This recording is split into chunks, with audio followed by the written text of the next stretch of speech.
Now, AM 650 presents It's Your Money, an up-close and personal look at your finances. Here's your host, Fred Snyder. Up in the morning and out to school. The teacher is teaching. Okay, we're back. We're live. Mind you, once again, ladies and gentlemen, listeners out there, this is an interactive show. The first hour that you just listened to was a replay from the past. This is live. This is your opportunity to talk to us about your money, more importantly about your money and how to keep it. That's what the show is all about. So again, your money, how to keep it. Those are key phrases. We all want to have more money. We all make a lot of money. We just don't keep it. They never taught us in school how to keep it. They didn't teach us the fundamentals of keeping money, which starts with a written financial plan, which almost nobody has. If you're listening to the show right now, the chances are you do not have a written financial plan. Maybe you don't even know what it's all about. You have no idea what it is. Some kind of a foggy notion. Well, really, your hopes, your plans, your dreams, your ambitions, all your goals depend upon one thing. That's the money you need to be able to carry them out. And the chances are you're going to fail. You're going to fail because you don't keep a part of everything that you earn. You don't pay yourself first. You don't invest your money right. You don't budget. You don't shop. Don't shop around for the best prices. So let's talk. Let's have a conversation. Let's talk about your money and how to keep it. Maybe you got some good ideas that you can share with myself and my listeners. Maybe you've done some really great things with your money. Maybe you've done some bad things. You want to shop around. Get on the line, give us a call. Once again, the number to call is area code 604-280-0650. If you're calling long distance, it's 877-280-0650. You can log on. This is a webcast, www.am650radio.com. And there are those who are shy, reluctant to talk on the air, so we have Frida. Frida's down at the office right now. You can call Frida, area code 604-737-3512, long distance 800-661-1495. Callers will receive an MRI, an X-ray, an in-depth look at their investment portfolio, and whether it's suitable for them or not, in writing, prepared by a CFA, as well a written financial plan. And you know something? You know those expanding hoses that you can buy? They're just like magic. Well, I bought a bunch of them yesterday, and I'm going to give one away. So whoever calls and makes a meaningful contribution to this show gets a chance to win one of these expanding hoses. They're almost impossible to get. They're sold out almost as fast as they come in. So I have a number of them. I picked them up yesterday. So again, let's talk about your money and how to keep it. Let's talk about your financial plan. Let's talk about your financial advisor. Let's talk about your financial products. Let's talk about taxes. Let's talk about the 13 reasons why we fail financially, which is what we've been talking about in previous shows. So the number one reason, let's go over them again. The number one reason why people fail financially is lack of knowledge. Now, for the life of me, I cannot understand. I cannot possibly understand why when I went to school, they taught me how to make money. They taught me reading, writing, and arithmetic. They taught me all that kind of stuff. Plus, they taught me some Latin and French and other things like that. A lot of that stuff I didn't need. But what I really needed was a way to be able to make money and keep it. They taught me how to make it, but they didn't teach me how to keep it. Maybe you got some ideas about that. Maybe you'd like to share with us why you believe the educational system let us down when it comes to teaching us what we need to know to make better financial decisions so that we can keep our hard-earned dollars. You take 100 people today that start out equal at the age of 25. By the time they end up at 65, one is rich. 1 out of 100. 4 are well-to-do. 5 are still working. 36, their problems are over because they've passed away. They're dead. And the remaining 54 are dead broke, dependent on family and state. 54% of the people who reach age 65 are dependent on family and state because they didn't keep part of everything they earned. They didn't know how to do it. So why do you think that happens? I think the fundamental number one reason is lack of knowledge. If we had more knowledge, that would lead us down the path to the other things that we need to do. Lack of knowledge. We lack knowledge, and what do? We pass it off to somebody else. We say, well, I don't know how to do it, so I'm going to let somebody else do it for me. You need to participate in the process. You need to be proactive, not reactive when it comes to your money. That's what you have to do. I drive an electric car right now. I'm getting 250 miles to the gallon. So do you think I worry when gas prices go up? No way. And I have a car with a conscience. I'm not polluting the air. I think everybody should have an electric car. You want to talk about that? Give me a call. I can give you a great testimonial because there's 3 in my family now, 3 electric cars. Okay? So once again, area code 604-280-0650. Long distance 877-280-0650. Log on www.am650radio.com. Frida down at the office, area code 604-737-3512. Long distance 800-661-1495. I'm doing a seminar at 2 o'clock this afternoon at a retirement home out in Burnaby. So again, it will be 13 reasons why we fail financially. Everybody that's there will get one of these. And this is a pamphlet on 13 reasons why we fail financially. Call the show or call Frida. She'll be happy to see that you get a copy of it. So call us. What's bugging you? What's bothering you the most when it comes to your money? What rate of return do you need? What is the expected rate of return on the portfolio that you currently have? How much money do you need the day you retire? How much income do you need? How do you do the calculations? How do you get all that? So a financial plan outlines your hopes, your plans, your dreams, and your ambitions. In other words, your goals. If you don't have any, helps you develop some. Takes a snapshot of where you stand right now relative to those goals and says this is how you fix the problem. But let me tell you something. If you need $500,000 a year from now and you only have $200,000 today, in other words, to retire, you got a problem. Okay? So you got to modify your goals. But you need to develop a written financial plan. That's what we're talking about. 604-280-0650. Long distance 877-280-0650. Frida down at the office, area code 604-737-3512. Long distance 800-661-1495. Get yourself one of those fabulous hoses. I defy you to go out and buy one right now because they're all sold out. So here's a chance to get one. I don't know if you've seen the commercials. They're on television all the time. The guy plugs his hose in and has it in a bucket. Plugs it in and it expands to 75 feet of hose almost instantly. I got one for my boat. I don't have to have a great big long hose in my boat right now. I can tuck this in the glove compartment almost. So again, what rate of return do you need to achieve your financial objectives? How are you going to get it? Is the portfolio that you have right now suitable for your particular circumstances? Suitable means it's not too risky. It's just right. It's somewhere right in the middle. And the rate of return on that portfolio is sufficient to help you achieve your financial objectives. So, number 2, limited vision. Limited vision means I don't have any financial goals. Limited vision might mean I don't even have any goals. I dare say that 99% of the world's problems would be solved if we all learned to make goals, developed a plan to achieve them. But again, limited vision means no goals. How can you get somewhere if you don't know where you want to go? Think about it. Someone once said you walk a mile and then you can see further. But a mile in what direction? When you want to go north, if you're going south, that's a mistake. So you need a GPS. You need a compass to get you back on course. A GPS, a compass, an X-ray, whatever you want to call it, is something you have to do.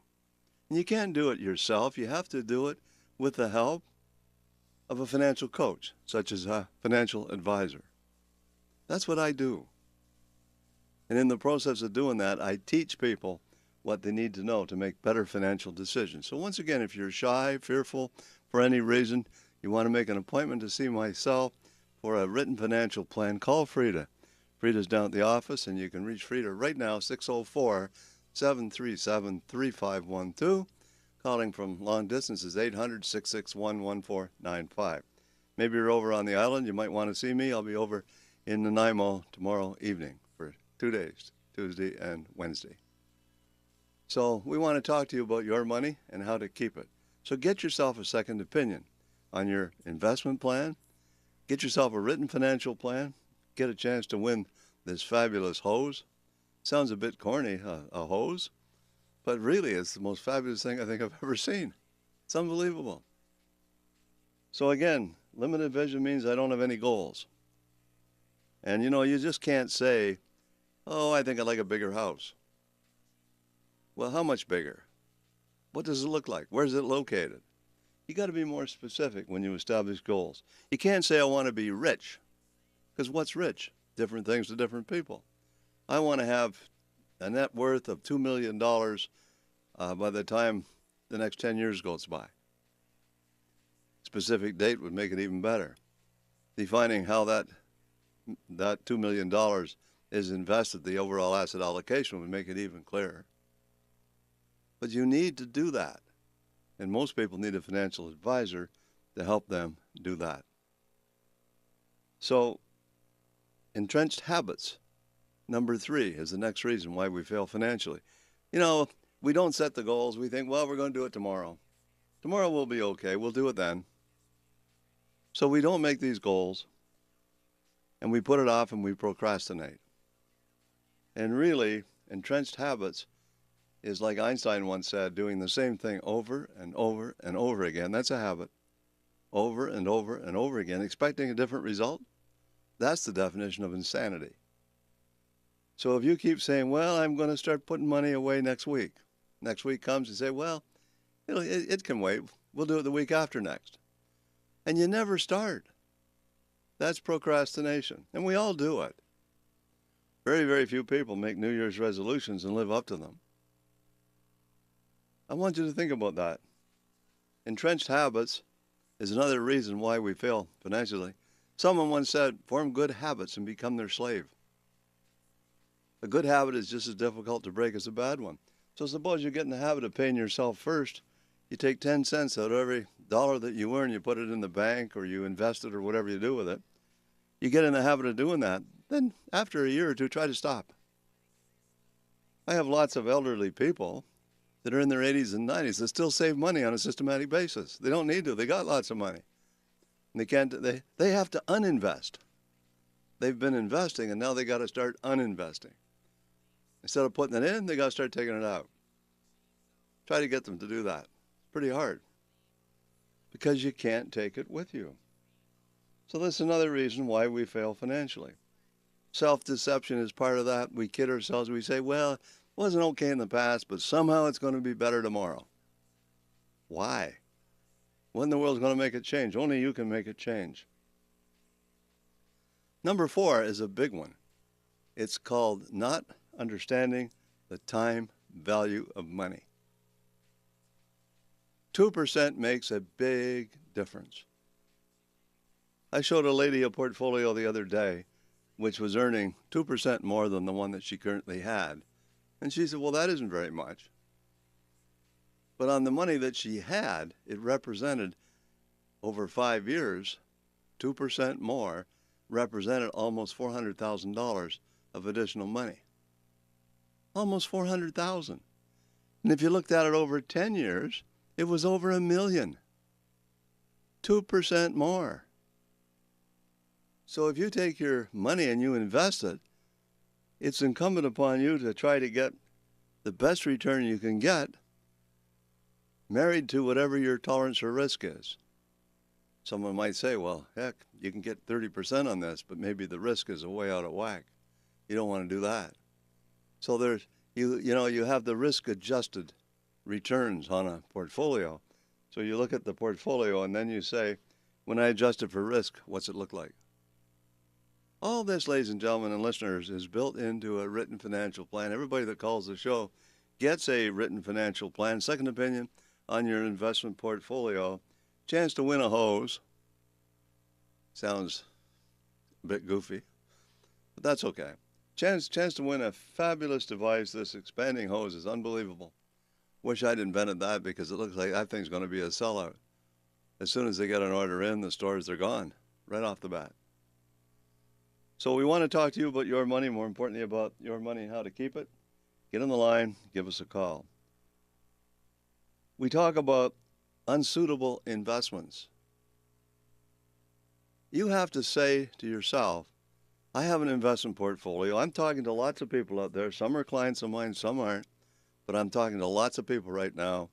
And a great many of you people that are listening to this show right now have unsuitable investments, and you don't even know it. So what does suitable mean? Well, suitable means the rate of return that you're getting is going to help you achieve your financial objectives. It's the right rate of return. And secondly, the risk that's in that portfolio is suitable to your tolerance for risk. What does it need to be? And what do you think it should be? How much risk can you tolerate? Are you a Las Vegas type person and you like to speculate? Then you're high risk. On the other hand, you buy GICs, term deposits, and Canada savings bonds, you're low risk. You probably should be somewhere in between. But where are you? Right now, take your investment portfolio, whoever it may be with, put it on the table. Close your eyes and put your finger on any one of the investments inside that portfolio and say to yourself, this is why I own this investment. This is why it's in there.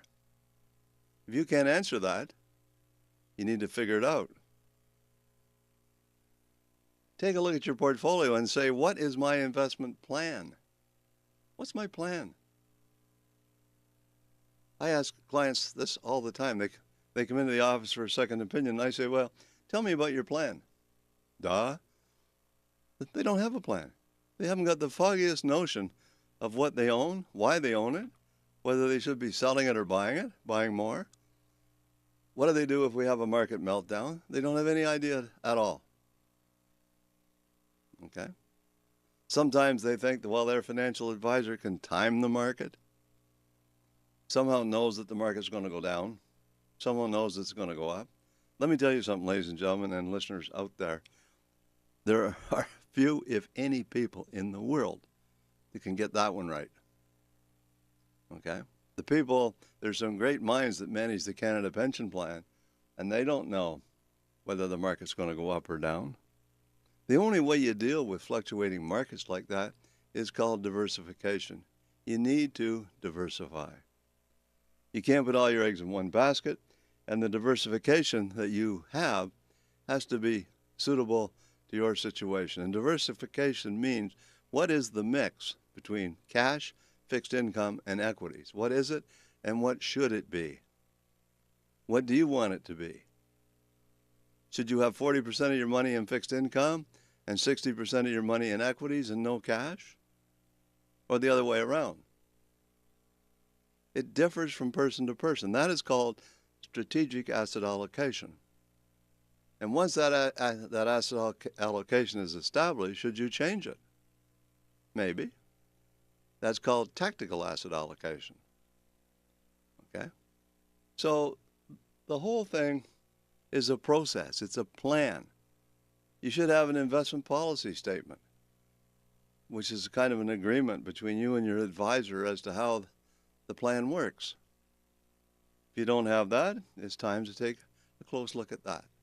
So once again, 604-280-0650. Long distance, 877-280-0650. Free to down at the office, area code 604-737-3512. Long distance, 800-661-1495. So again, last week we said all you have to do is, if you give us a call, we'll give you a great book. So we got 21 books that we recommend, and you can pick any one of the 21 if you make a phone call.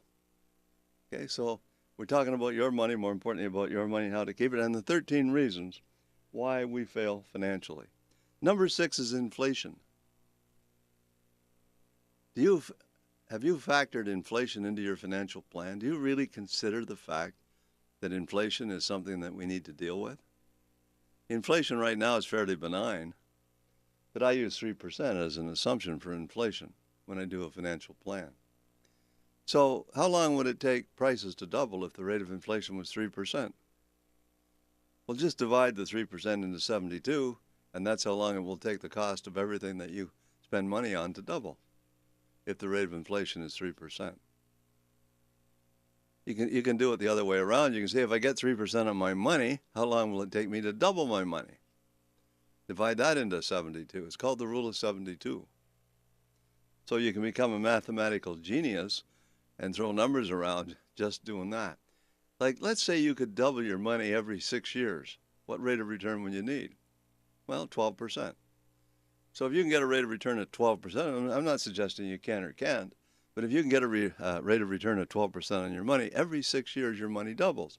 So if you have $100,000 right now and you get 12%, and let's say you're 30 years of age, by the time you're 36, you got 200,000. By the time you're 42, you got 400,000. Okay? By the time you're 48, you got $800,000. If you can get 12% of your money. That's how important it is to be able to get a real rate of return on your money instead of parking it and getting 1 or 2% in a deposit of some kind or another.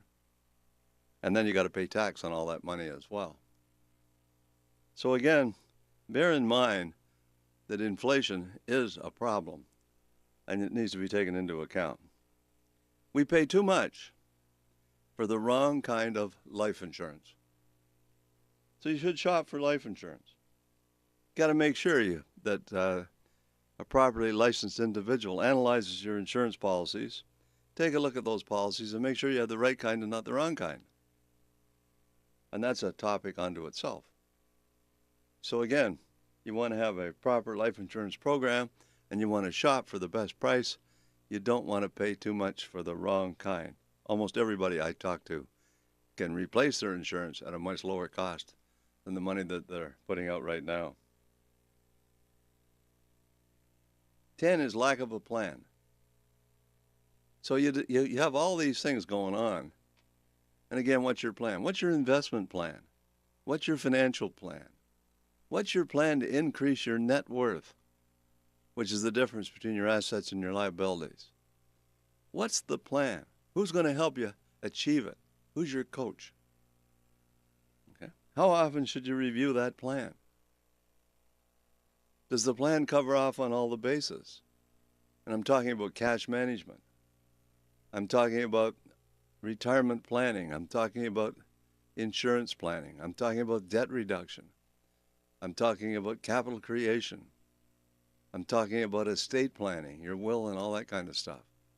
How do you make sure that you pass your assets on to your beneficiaries without the government grabbing it all in taxes, or without your beneficiaries fighting over it?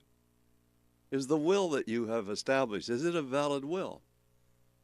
Will it stand up to the Wills Variation Act here in British Columbia? These are all questions that need to be answered. And financial planning is a process. It's not a destination. It's a process. And you need to follow the process, and you probably need to get yourself a financial planner to help you make it happen. So you can remember what that's all about by thinking to yourself, there are 3 P's. The first P stands for I must have a plan. The second P stands for I must engage in overall financial planning, the planning process. And last but not least, you got to have the best products inside your financial plan. So ask yourself right now, do I have the best products inside my plan? And if I'm not sure, how do I find out? Well, that's all about making a phone call. So once again, area code 604-280-0650, long distance 877-280-0650. Frida down at the office, area code 604-737-3512, long distance 800-661-1495. And the most important number that I just gave out, I'm going to repeat it again, Frida down at the office, area code 604-737-3512, because no doubt that you'll want to make an appointment to see myself, and if that's the case, call that number. and she'll be glad to accommodate you. And she'll be there for the better part of the day.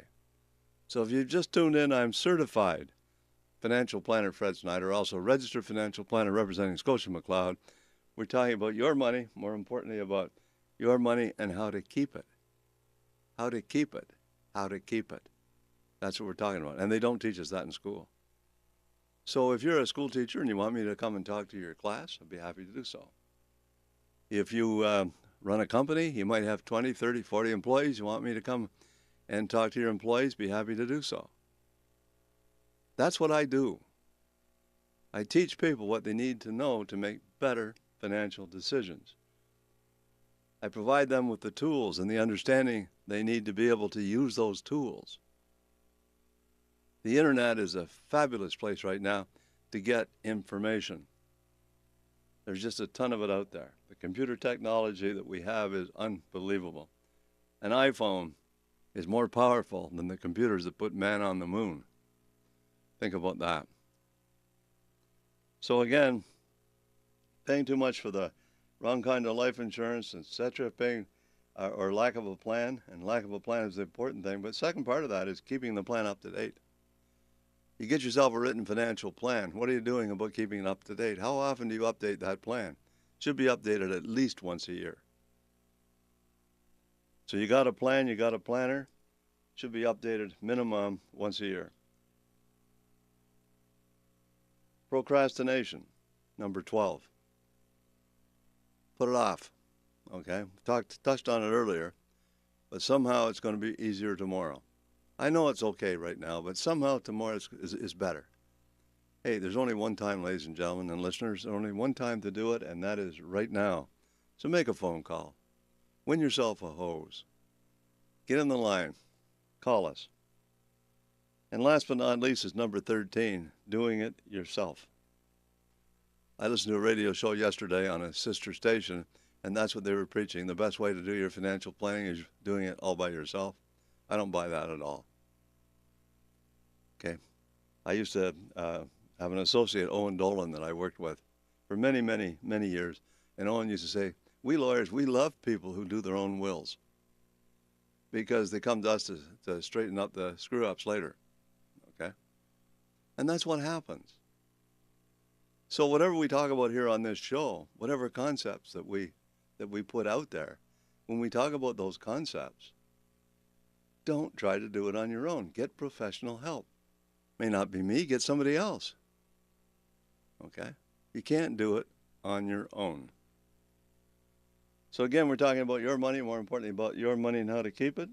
Don't try to do it yourself. And let's talk about the financial plan. This here is on the screen is a written financial plan.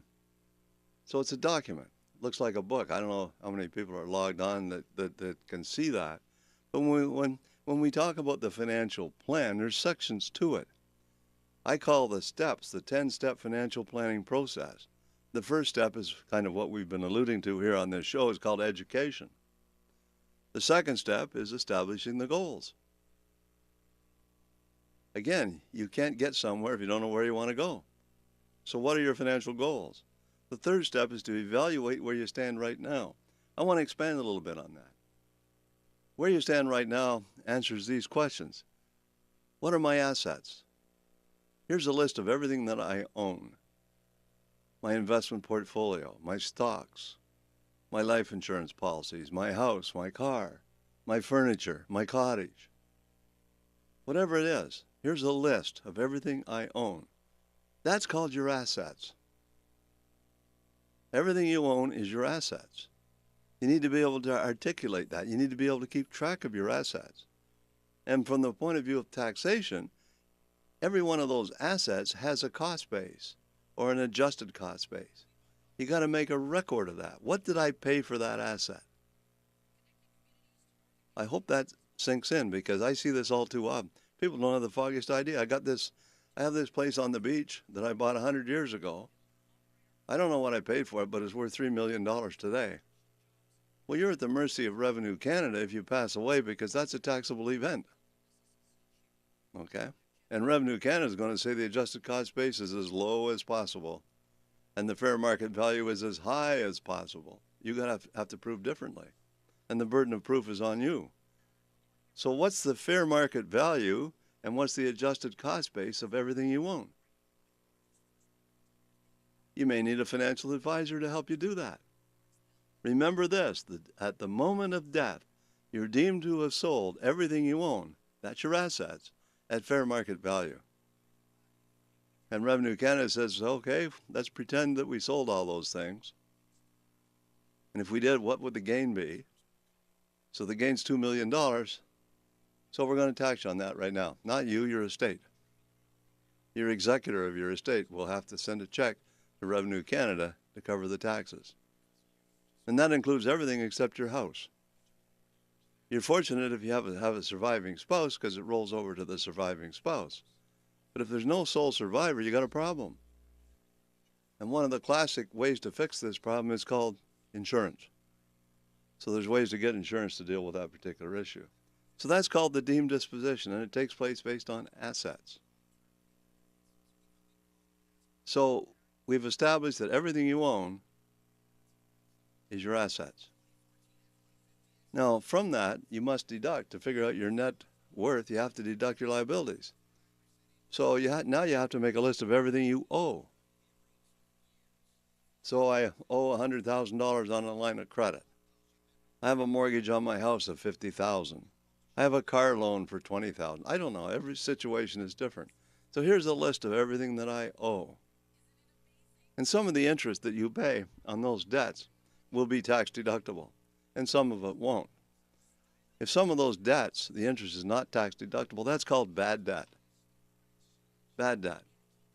And if some of it is low interest, the interest is deductible, the underlying assets don't depreciate, that's called good debt. So your plan should be to convert all bad debt to good debt, or get rid of bad debt prior to getting rid of any good debt. So you got to make two lists, a list of bad debt, a list of good debt. That's your liabilities. Then you total up all your liabilities, total up all your assets, subtract one from the other, and that's your net worth. That's your benchmark. That's how you measure your growth. So if your net worth from this year to next year goes down, you're going backwards. If it goes up, you're going forward. So you got to monitor that. And you need a financial plan to help you do that. So the difference between assets and liabilities is called net worth, and your goal is to increase net worth on an ever-consistent basis. Maybe like 10% a year would be great. Not suggesting that I can do that, but I might be able to. But you got to have a goal. So my goal is to increase my net worth by 10% every year for the next 10 years. And if I'm able to do that, I'll have enough assets to be able to retire. That's pretty clearly articulated. And that's built into your overall plan. So we have cash management now. That's the next part of that. That's the next part of your plan, if you want to call it that. Cash management is, this is my expenses line by line. This is what I have to pay for every month. And my income, line by line, this is the income I use to pay those expenses. And I have cash requirements where I have to pay expenses today, and those expenses might be rearranged to be better if I could make my interest tax deductible, because that would lower the cost of my interest expense. And then it might be different when I retire, because when I'm retired, my mortgage is probably paid off. So I get three totals. I got a total that's now, total expenses now, total expenses the way they should look, and total expenses after I retire. So I got three numbers. And I think we should look at our income in the same way. Now, restructured after retirement. Expenses now, restructured after retirement. Now, for example, if you had a negative cash flow, if your expenses were greater than your take-home pay, how might you fix that? Well, maybe you're paying too much income tax. Maybe your interest expense isn't tax deductible. Maybe you're paying too much money for the wrong kind of life insurance. Maybe you could defer your property taxes. Maybe you could even defer your mortgage.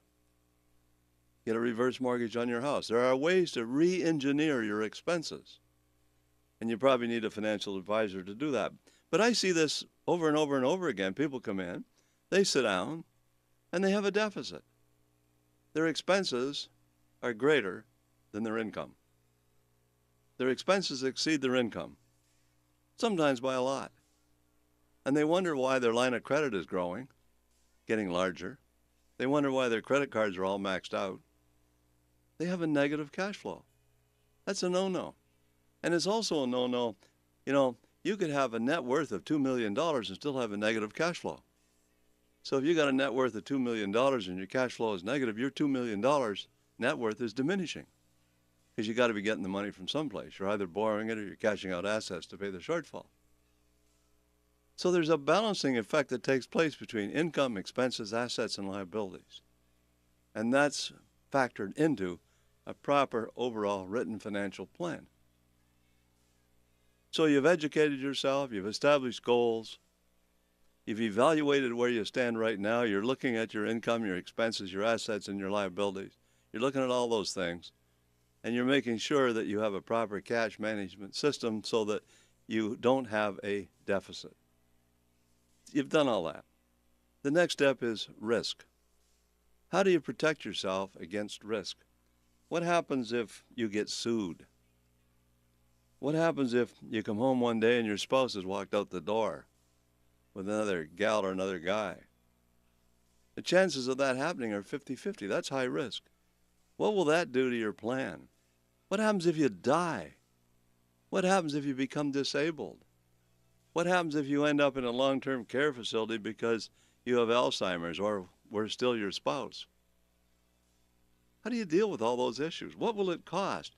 Let's say your spouse ends up in a long-term care facility and the cost is $5,000 a year. And let's say your spouse can live a long time like that. How would you finance $5,000 a month? I meant not $5,000 a year. How would you finance $5,000 a month for the next 5 years or 10 years? Where would that money come from? This is the risk part of financial planning. What happens if you become disabled? 80% of mortgage foreclosures are caused by disability. The chances are high that we're all going to become disabled for a period of time at one time or another in our lives. What happens if we develop a critical illness? Cancer, heart attack, Alzheimer's. These are other issues that need to be dealt with. Let's talk to Helen from Richmond. Helen, welcome to the program. Hi, Fred. Good Hi, morning. Helen. How are you doing? I'm pretty good. How are you? I'm good. Are you on your own today? Steve's not there? Pardon me? Steve's not with you today. Steve's not with me today, no? Okay. Well, I was just thinking you did such a terrific job of talking to the school board people at Canby at that conference that maybe you should talk to some of the seniors at the Minoru Senior Center and the staff at Richmond City Hall. So I'm just kind of working on that right now. Well, that's wonderful. Okay. Really happy about that, Helen. And your fishing trip sounds pretty good. I got the, I guess I'm going to have to put my headphones on because the volume, Yeah. I'm having trouble with the volume here. Just a sec here. Thanks, Fred. Bye-bye. Yeah, that's a lot better. Hear you far better right now, Helen. Thanks. Okay, bye. You take care and enjoy the rest of the weekend. Okay, so ladies and gentlemen, if you just tuned in, I'm certified financial planner Fred Snyder, also a registered financial planner. And again, just got to get my headphones going here because that volume just couldn't hear it. So again, we're talking about your money, more importantly about your money, how to keep it, and the need for a written financial plan. And we're talking about establishing where you stand right now, essentially, and then protecting against risk. Debt reduction is next, and we alluded to that earlier. So if you have bad debt, what you need to do is convert the bad debt to good debt. Good debt is low interest rates. Underlying assets appreciate in value. They grow. They don't depreciate like a car. The interest rate that you pay is tax deductible.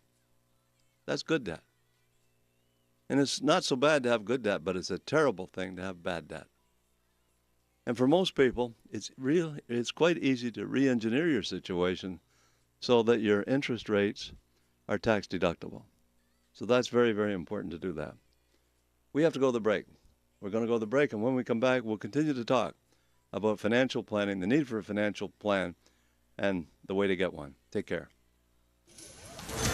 Fred Snyder. I want people to call the show that are genuinely interested in increasing their financial IQ so that they can become financially independent sooner and stay financially independent longer. Fred Snyder. You don't have a blueprint. Imagine trying to build a house without a blueprint. And how about having a blueprint for your life? What are your lifestyle goals? You need to think about your family life. What are your goals about your family life? What are your lifestyle goals when it comes to health? What are your lifestyle goals when it comes to finances, mental and spiritual? You have to set goals in all those areas, not just finances. Fred Snyder. Often we fail because we put too much emphasis on one area and ignore everything else. We work our butts off and we ruin our health. So life is all about balance. So you need a life plan. Fred Snyder. Napoleon Hill says this, wrote the book Think and Grow Rich. Anything that you can vividly imagine, ardently desire, and enthusiastically act upon will inevitably come to pass. Fred Snyder. My goal, my mission is to help people enhance their financial IQs by teaching them what they need to know to make better financial decisions. Fred Snyder. Sunday mornings at 9 on AM 650. This is CISL Vancouver. All-time favorites. AM 650. Gonna get rich quick. This is my lucky day. So stick around, baby, and everything will be okay. This is It's Your Money on AM 650. Here once again is Fred Snyder. Okay, we're back. We're live. We're interactive. Pardon me for the problems that we had a little earlier.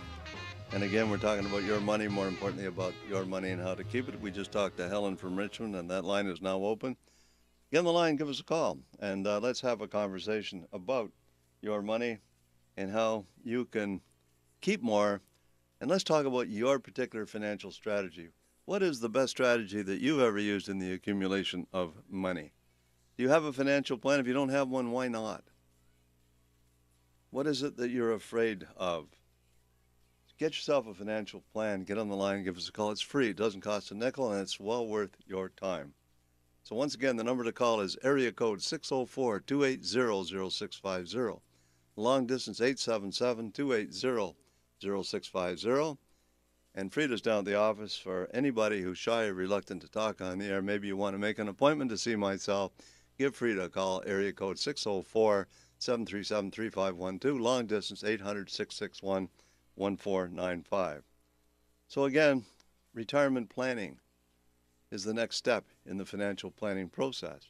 Again, one of the 13 reasons why we fail financially is lack of a plan. Well, we're focusing on what a plan is right now.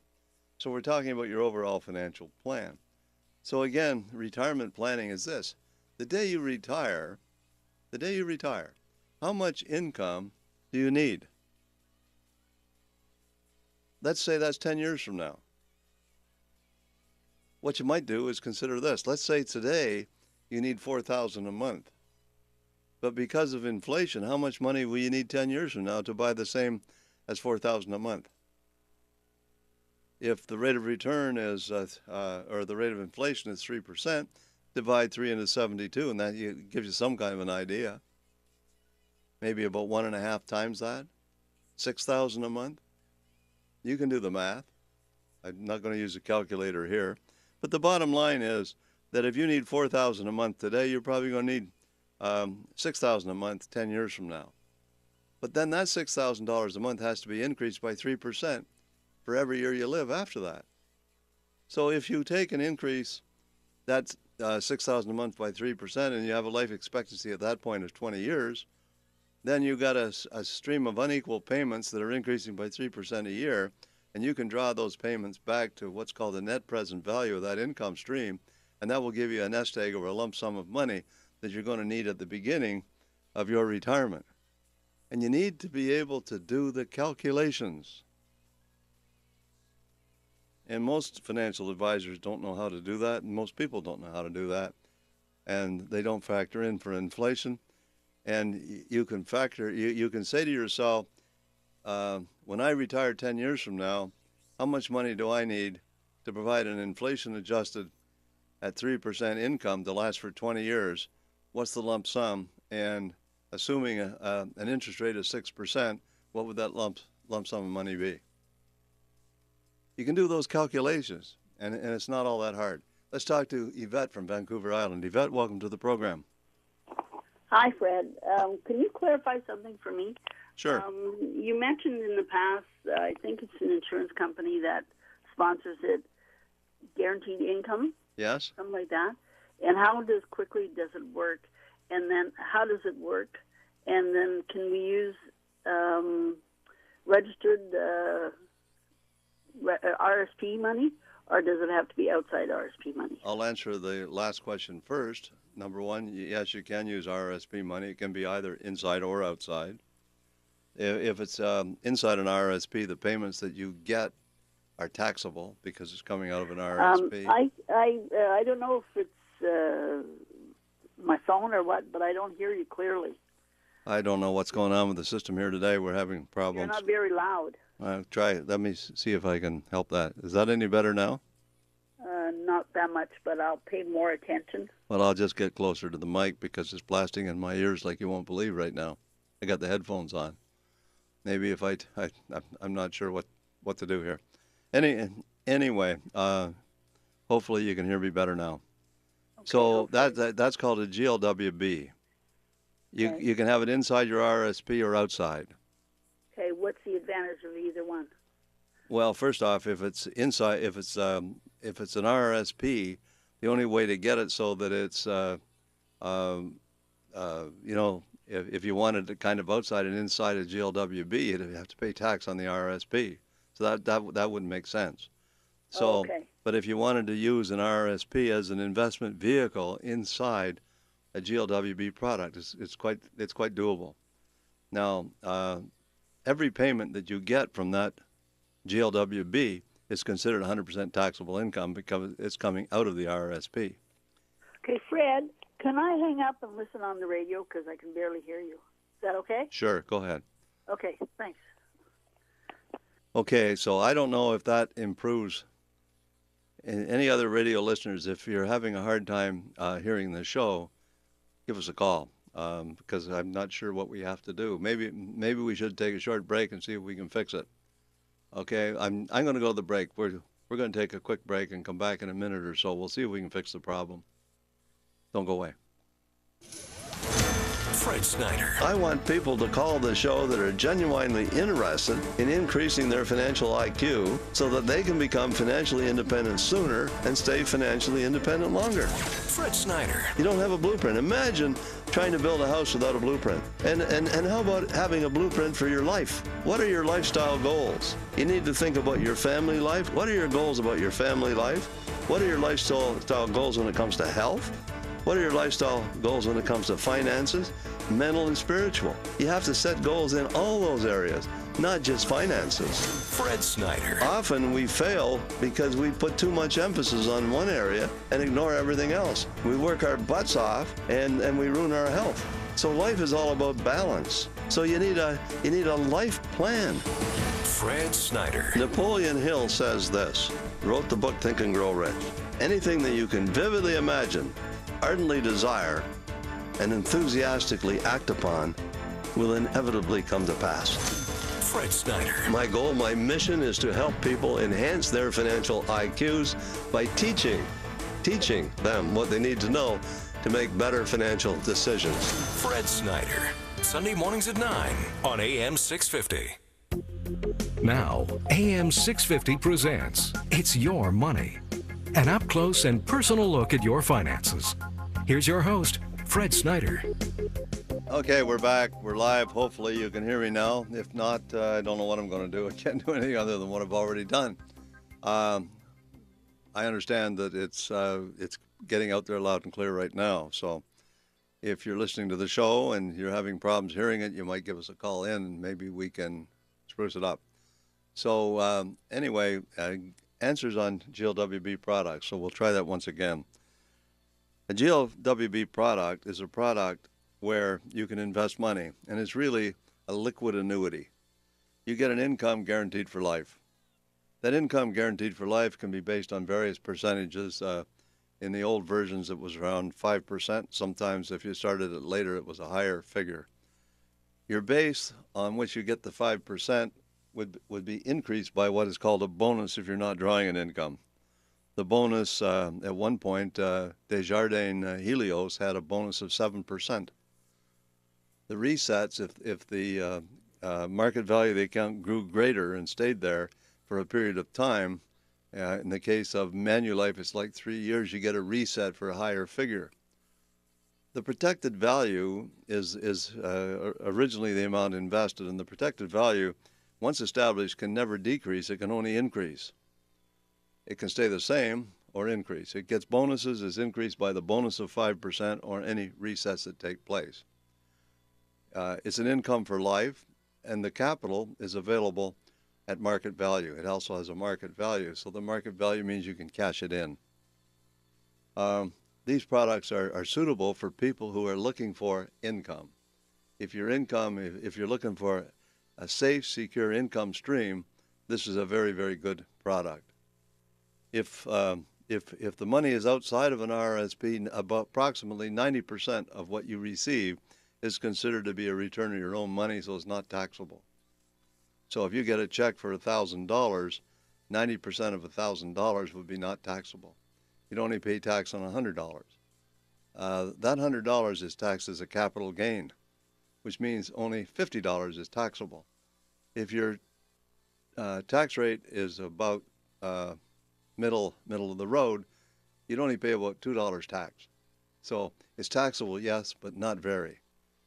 If the $1,000 is coming from an RRSP, though, it's 100% taxable. These are complicated products, and nobody should buy these products without consulting with a fully licensed insurance person to make sure that they understand them and that they fit into their particular situation. So again, if you've just joined us, I'm certified financial planner Fred Snyder, also registered financial planner. We're talking about your money, more importantly about your money and how to keep it. How to keep it is the key phrase there, because we don't do a very good job when it comes to keeping our money. Not as a group. Out of 100 people starting on Equal Today at the age of 25, by the time they end up at 65, 1 is wealthy, 4 are well-to-do, 5 are still working, 36 are dead, and the remaining 54 might just as well be dead because they're dead broke, dependent on family and state. You don't want to end up there. And the only way you're going to avoid that, the only way you're going to reduce the risk of that happening, is to get yourself a proper financial plan, a proper financial planner, and the best products, maintain the best products inside your overall plan. So what does a financial plan look like? So I don't know how many people are logged on, but this here is a financial plan. And this is called NAVA plan. And again, I could spend an hour going through this document. I'm not going to do that. But this is like a book that you get. And you have the cover here, right here. You got a net worth analysis. Kind of looks like that. Net worth statement. Cash flow analysis. All the things that we've been talking about. But it's in writing and it's inside a plan. And you can see that plan. But you don't take that plan and put it on the shelf and forget about it and say, I don't have to worry about my financial future and the plan's looking after me. It's sitting up there on the shelf. It doesn't work that way. You got to work the plan. You got to update the plan on a systematic basis. And that means at least once a year. So again, you need to know, what is your cash flow? That's built into this plan that we're talking about. Cash flow means at the end of every month, how much is left over? Do I pay the doctor, the dentist, the tax collector, the mortgage payment, my income tax, my utilities, my phone and all those other things? Do I pay everybody else first, hoping that I have something left over at the end of the day so that I can save that money? Or do I pay myself first? Do I make myself my oldest obligation and say from now on, part of my budget, one of the heading is me, 10 cents, if we're talking about $1. If we're talking about $100, $10. I put $10 away for myself first. I take what's left. I budget to pay everybody else. That's what you have to do, ladies and gentlemen. That is a written financial plan. So that's that particular issue. And again, capital creation. Once I've done my retirement plan, I've built that into my overall plan. What do I do with the extra money? If I have a brokerage account with Scotia McLeod, or any other brokerage firm for that matter, what about my cash account? That's the money that's not inside my RRSP. Now, that could be a GLWB. It could be a model portfolio. It could be some stocks. It could be any number of different investments. It could be your TFSA. Okay? What do I do with the money from my RRSP? When you make an RRSP contribution, on average, if you put $10,000 into an RRSP, you save yourself about $4,000 in tax. What do you usually do with the $4,000 in tax that you save? You usually spend it, which means you really didn't invest $10,000, you only really invested $6,000. What you should do is take the $4,000 tax savings from the RRSP and put that into a TFSA. And if you've maxed out the TFSA, then you should put it into some other form of investment. Maybe play the stock market. Or maybe you buy a really good investment fund.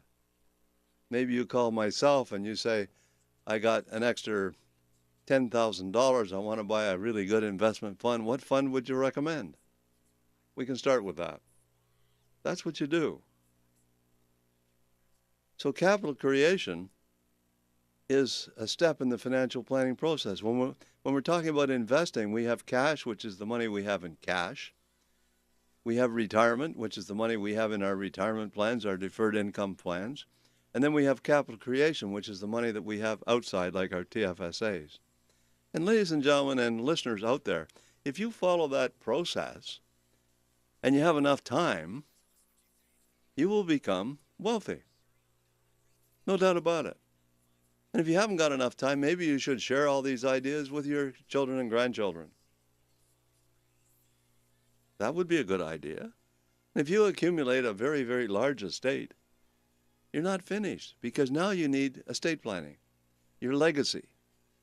How are you going to make sure that you protect your assets so that your beneficiaries may inherit those assets by way of a legacy, and they don't end up having the government grab it all in taxes, or they don't end up fighting over it? That's what often happens. And that's not what you want to happen. So a financial plan will cover all those bases, and one more, because the last base is the review process, which needs to be well defined. Maybe it needs to, well, I think it should be reviewed at least once a year, but maybe you need it reviewed twice a year. Maybe even more frequently. Maybe you worry a lot, and you need to analyze and take a look at how well you're doing. How do you measure how well you're doing? I told you earlier, how many people remember? This is how you measure how well you're doing. You look at your net worth last year, your net worth this year, and what's the difference? Did it go up or down or stay the same? How well I'm doing is that my net worth is growing at a reasonable rate. You need to take a look at that. Let's talk to Marianne from Surrey. Marianne, welcome to the program. Hi, Marianne. Hello? Hi, Marianne. You're on the air. Hello? Hi there. Yeah, okay. I'm having the same problem with my mic. Can you hear me now? Hello? No, we lost Marianne. Marianne, if you call back, we'll be happy to take your call. So I don't. I'm blasting, in my ears on these headphones. It's just, I don't know we're having technical problems here today. Sorry about that. Can't do anything about it. Marianne, are you back? Okay. So Marianne is gone. So Marianne, if you want to call back, be happy to take your call. And if you want, you can talk to Frida down at the office at area code 604-737-3512. That's area code 604-737-3512. I hope that our other listeners can hear, because this I may be talking to myself right now. Okay. So once again, if you just tuned in, I'm certified financial planner Fred Snyder, also a registered financial planner representing Scotia McLeod. And again, I'm here to teach you what you need to know to make better financial decisions. Get on the line and give us a call. Once again, your money and how to keep it. It kind of has a nice ring to it. And again, anybody who's called the show gets a hose, one of the collapsible hose. And I will announce right now that Helen has won herself the collapsible hose, which is very nice. So she'll be able to water her garden and everything else. You carry that. I almost carry the thing in your pocket. It's unbelievable. What an invention. Unreal. Okay, we have to wind up. Okay, so thanks for joining us today. I appreciate your conversations with us about your money and how to keep it. And we're here every Sunday, same time, same station. Bye for now. If you'd like Fred to review your portfolio, call his office right now at 604-737-3512. That's 604-737-3512.